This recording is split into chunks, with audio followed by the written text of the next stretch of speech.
Magre-recall po ang Toyota ng 10,975 units nitong Avanza, Veloz, at Race. Meron po silang nakitang problema dito. Mabilis ka, namreno kang bigla, pwede kang bumangga. Kasi sabi nyo may problema dito. So pwede mag-stack up. Sabi nyo, pag pinasok ng tubig, pwedeng kalawangin, mag-stack up.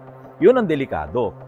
Mga kapatid, 3 sasakyan po ng Daihatsu ang i-revoke ang kanilang type certificate.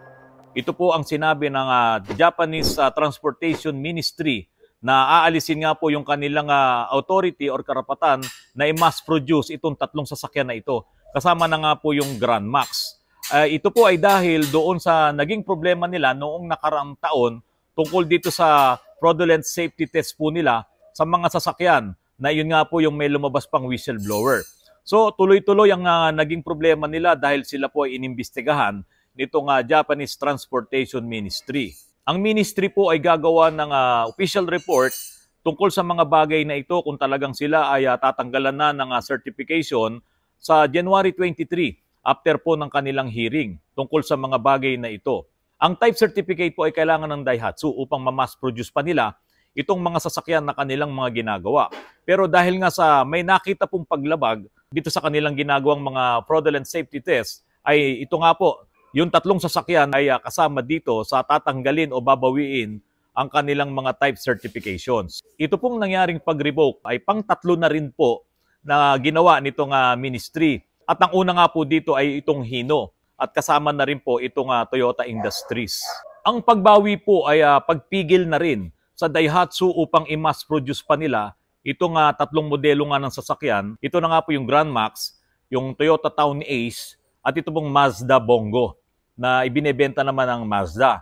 Hindi na po nila yan pwedeng ma-mass produce pa kapag po nabawi na yung kanilang type certifications. Pero sabi naman po ng ministry, yung mga sasakyan na naibenta na nila at ginagamit na ay hindi na po ito kasama doon sa i-revoke. Dahil ang inire-revoke naman po dito ay yung pong certification. So ngayon, yung mga nabenta na, yung mga nagagamit na, wala na pong kinalaman to dito sa gagawin ng Transport Ministry sa Daihatsu na pag-revoke doon sa kanilang type certificates. Yun nga po, dahil sa nakasama na itong Town Ace at saka itong Mazda Bongo sa kasamang marirevoke yung type certifications, so wag muna kayong umasa na may makikita pa kayong mga bago na Mazda Bongo at Toyota Town Ace na lalabas dito sa planta ng Daihatsu.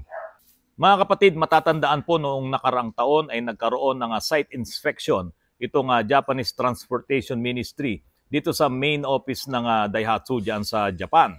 At mula nga po doon ay nakakitaan sila ng maling pag-uugali at panlilin lang daw po nila dito sa 3 modelo na nabanggit na tatanggalan nga po ng type certificates. Ang ginawa po nila mga kapatid ito, pinakailaman po nila yung airbags. Doon po sa airbags na yon sa crash test, nilagyan daw po nila ng automatic timer yung paglobo or yung paggana ng airbag. So dapat daw po kasi hindi po ganun. Halimbawa, bumangga ka, nag-crash ka, bumangga yung harapan ng sasakyan mo at gumana yung sensor, kaagad-agad yon gagana po talaga yung airbag. Ganun po dapat yung trabaho niya. Kaya lang ang ginawa daw po nitong Daihatsu ay nilagyan nila ng automatic timer itong airbag para pagka bumangga ay saka po gagana yung airbag. So nahuli po yun, nabisto po yun ng Japanese Transportation Ministry. Kaya po doon sila nagkaroon ng malaking problema. Dahil po doon sa pangyayari na nagkaroon ng inspection ang Japanese Transportation Ministry diyan sa Daihatsu last year, ay may nakita pa po sila na 14 na panibagong kaso. May mga nauna pa po doon na 142 na reported na kaso at apektado po doon ang 46 na modelo ng mga sasakyan. So ang dami na pong nadagdag na problema dito kay Daihatsu. So yung site inspection na yun, nabulaga sila at may nakita pa po 14 na bagong kaso ng fraud dito po sa kanilang mga ginagawang safety test sa kanilang mga sasakyan. Mga kapatid, nung araw ding yun, sinabihan po ng Japanese Transportation Ministry ang Daihatsu na sa loob ng 1 buwan ay mag-ulat sila. Gumawa sila ng report upang hindi na maulit ang mga pangyayaring ito, yung kanilang mga ginagawang fraud. At ibase po nila ang kanilang report, ang kanilang ulat doon sa traffic law ng Japan. Itong problema na to na nangyari ulit ngayon sa Daihatsu, pangalawa na po ito ng Japan Transportation Ministry na mag-i-issue sila ng ganitong order.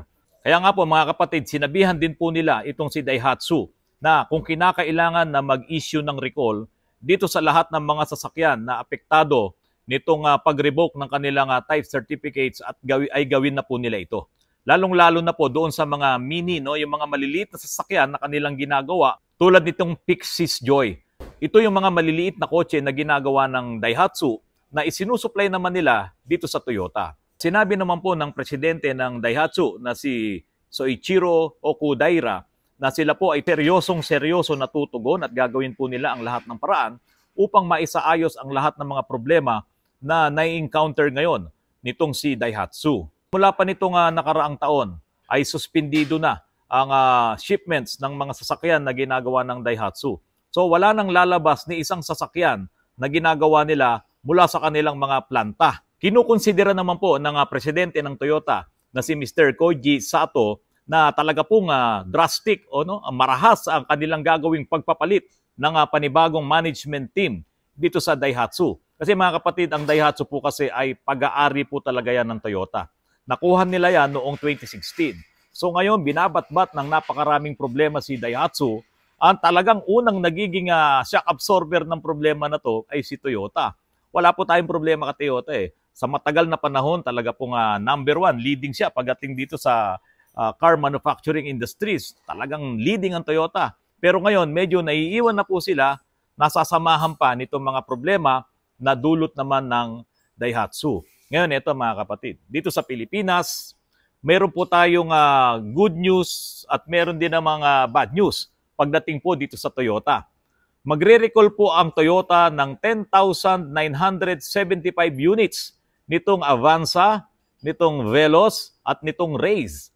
Meron po silang nakitang problema dito pero ang sabi naman po nila, ang kanilang gagawing pagre-recall ay hindi po dahil doon sa safety issues, kundi po doon sa kanilang customer satisfaction. Yan, para hindi po masira at hindi po mawalan ng satisfaction yung mga customer na bumili nitong mga units po na kanilang i-recall. Ano-ano yung mga units na kanilang i-recall? Ito po, pakinggan nyo pong mabuti mga kapatid, baka kayo ay nakabili ng mga units na to. Toyota Raze, 4,345 units po ito. Ang production date ng sasakyan na ito ay noong September 12, 2022 hanggang January 13, 2023. So ilang buwan lang naman yon pero sobrang dami ng mga units, no? 4,345.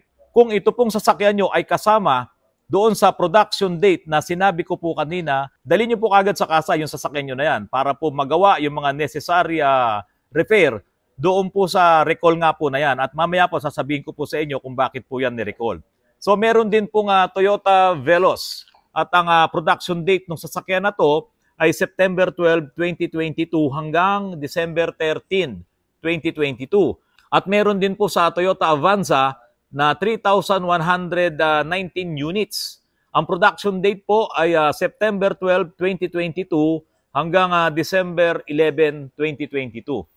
Mga kapatid, ang sabi po ng Toyota dito, kaya po ito ni-recall, ay hindi naman doon sa safety issues. Ang sabi nga nila, ay yun nga po customer satisfaction. Kahit na maliit na bagay lang, ito nga nakita ng Toyota, dito sa kanilang mga sasakyan na to na ibinenta nila, ito nire-recall nila, itong mga units na to, itong 10,975 units, itong mga sasakyan na to, upang maiayos yung kanilang nakitang problema. Ano po ba yung nakitang problema? Ito po, ang sabi po nila, dahil daw po nagkaroon ng mali doon sa brake caliper assembly line.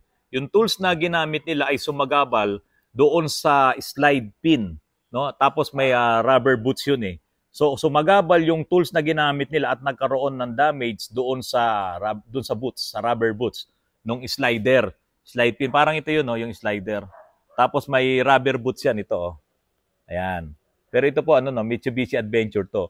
So sabi nila, nagkaroon daw ng mali yung tools na ginamit yan. Hindi ko naman alam kung anong tools yun. At ito daw pong rubber na to ay nagkaroon ng problema. Pwede yung rubber o kaya yung slider. Yan po yung nagkaroon ng problema. So sabi nila, hindi naman to major safety issues. Kasi nga po, kapag po nasira itong rubber, Yan. At lalo na tayo, mga Pilipino, mahilig tayong magkarwas, tapos pinasok ng tubig yan, o kaya naman dumaan ka sa isang gutter deep na baha.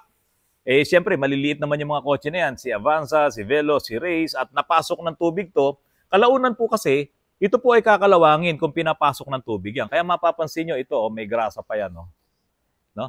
Pinupuno po ng grasa yan, at dapat hindi talaga papasukin ng tubig itong boots na yan, itong rubber boots yan. No?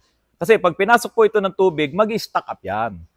So ngayon, pag nag-stack up po mga kapatid, ang tendency po, pag namreno kayo, yan nga yung kumakabig. Yan yung problema. Halimbawa kasi, nag-stack up to, hindi ngayon aatras kasi yung caliper. Ito po yung caliper. Oh.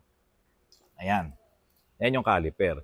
Ito po kasing caliper, gumagalaw na ganun yan. So kung nag-stack up, halimbawa, itong portion na to, nag-stack up, ang galaw ngayon ng caliper nyo, ganun na lang. Palagi na lang siyang nakadikit. So dahil sa palagi siyang nakadikit, yan yung pwedeng mag-init po ang inyong brake pads. Ito. Mag-iinit siya, tapos yun nga, stack up siya. Pagka namembreno kayo, kung halimbawa dito sa kaliwa yung stack up, pag namreno kayo, kumakabig sa kaliwa. Yan. Pagka naman dun sa kanan, yung naging problema nito, kumakabig sa kanan.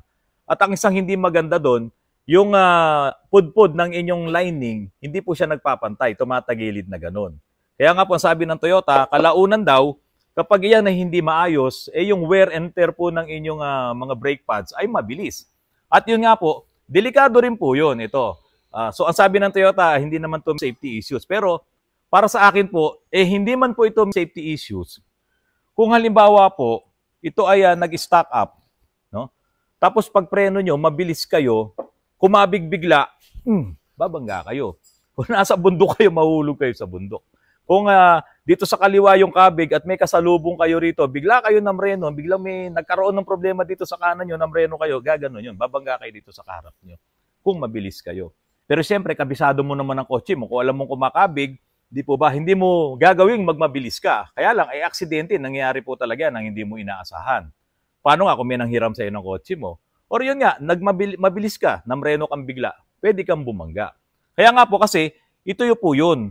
Kapag ito nag-stack up at itong isang side, mga kapatid, lagay ko rito, yan. Kapag ito nag-stack up, ayan, umaatras po yan. Ito yung nagdadala sa caliper, yung dalawa na to, ayan. So, ayan yung nagdadala dun sa caliper. Gumagalaw po yan. Kaya dapat, pagka namembreno kayo, gumagalaw din pong ganun yan. Paano kung stack up tong isa? So, ito lang ngayon yung gumagalaw. So, ito, nananatili siyang nakadikit na tulad nito. Ito yung brake pads, Ayan. So, pag diniin nyo ang preno nyo, iipitin niya ngayon to. Ayan, umiikot yan. Okay. So, kung stack up po ngayon to, palaging nakadikit yung portion na to dahil hindi na nga siya babalik. Yun ngayon, yung mabilis na pagka-wear ng iyong brake pads at hindi na po magpapantay. Ngayon, yun nga, kakabig po kayo. Kasi nga po, ang nangyari naman doon, kinalawang to. Dahil pinasok ng tubig. At yun po ang nire-recall ni Toyota. Po mga kapatid, huwag niyo pong wawalang bahala itong recall ni Toyota kasi ito para sa safety niyo rin po ito. Ito po ay kailangan yung ma-address kaagad dahil sinabi na nila. Kung hindi niyo po yan gagawin, kasalanan niyo na po yan. Di po ba? So si Toyota naman, lahat ng mga nakabili nitong Race, ni Avanza at ni Veloz, mga kapatid, padadala ng sulat yan. Ngayon, kung halimbawa, nabili mo na yung sasakyan mo, second hand na, hindi ka na ngayon mapapadala ng sulat ni Toyota.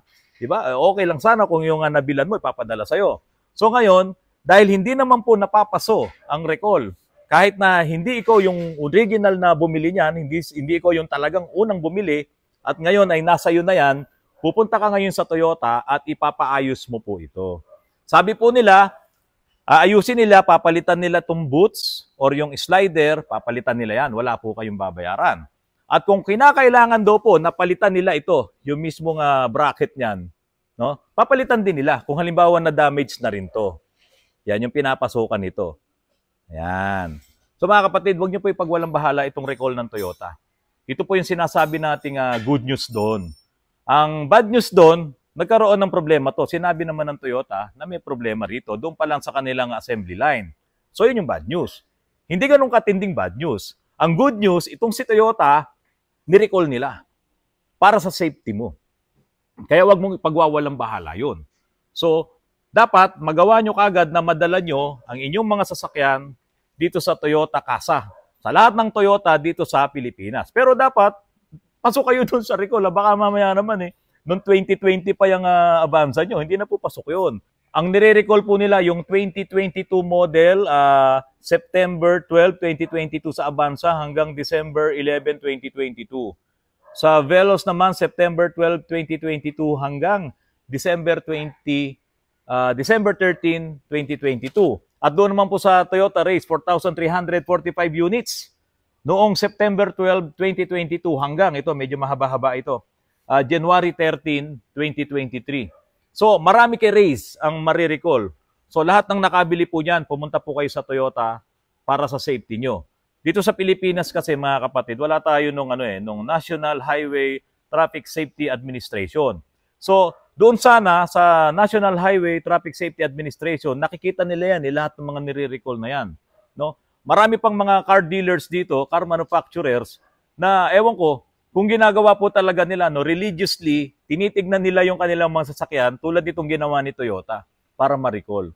So thank you Toyota, napakaganda nitong recall nyo at ito ay para sa safety ng maraming tao. Dahil sabihin man po ninyo na ito ay hindi safety issues, para sa akin po, safety issues yan. Kasi pag nag-stack up po itong mga slider pin na yan, unang-una, hindi nagaganda preno nyo. Kakabigyan. At ang medyo delikado dito, kung masunog pa ang inyong mga brake pads. At syempre, gasolina yan, delikado. Di ba ba? Kasi sabi nyo may problema dito. So pwede mag-stack up. Sabi nyo, pag pinasok ng tubig, pwedeng kalawangin, mag-stack up. Yun ang delikado. Pag nag-stack up na. Pero ang pinakamagandang ginawa ni Toyota, customer satisfactions. Talagang ni-recall nila. So thank you.